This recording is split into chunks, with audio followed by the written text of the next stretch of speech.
You know, it was early morning when we, the people of Israel, we broke out of lockdown and headed towards the River Jordan.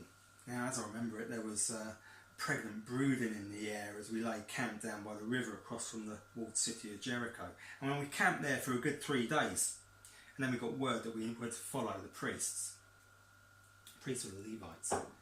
And then it was their duty to carry the Ark of the Covenant.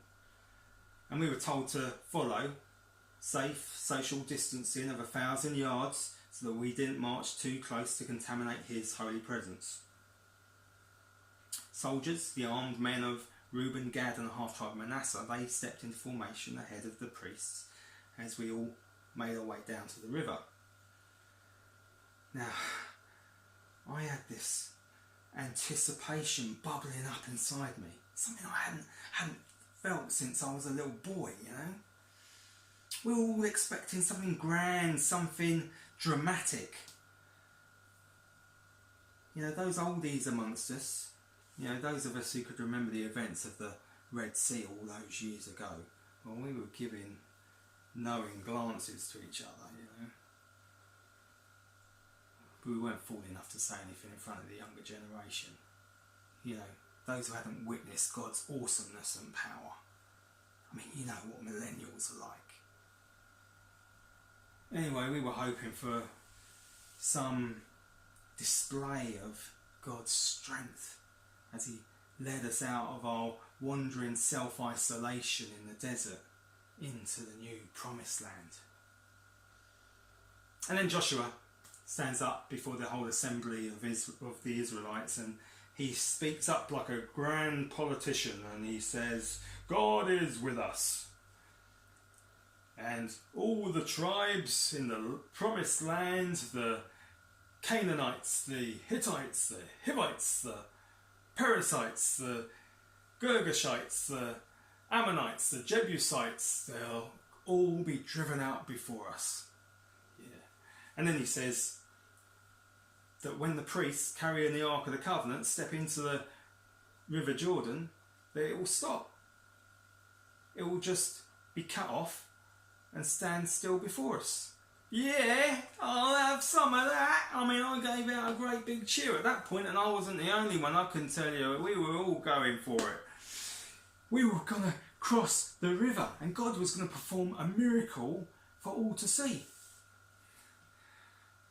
And then all the memories started coming flooding back, you know, of crossing the dry bed of the Red Sea in the dead of night.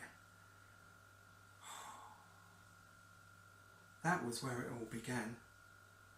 And this was where our journey was going to end.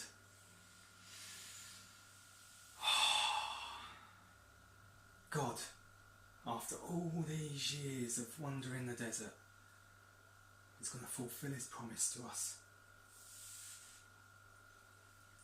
And then the priests confidently stepped towards the river's edge, and it happened right on cue. The river, flowing upstream, just stopped. Dammed up near a town called Adam, just as Joshua had prophesied.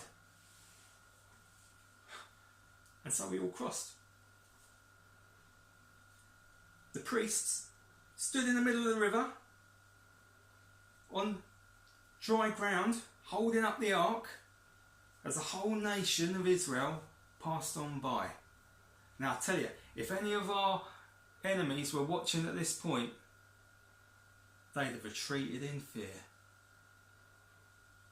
There was a mighty power, and that power, there was no doubt about it, was God with his people.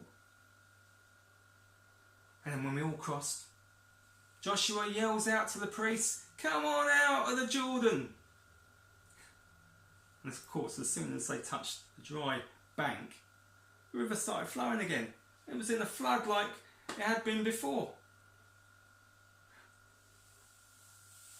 You know, for all our grumbling over the 40 years in the desert, roaming about like nomads,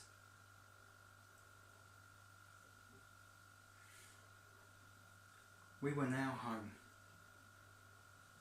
God, the God of Israel, He'd fulfilled His promise to us.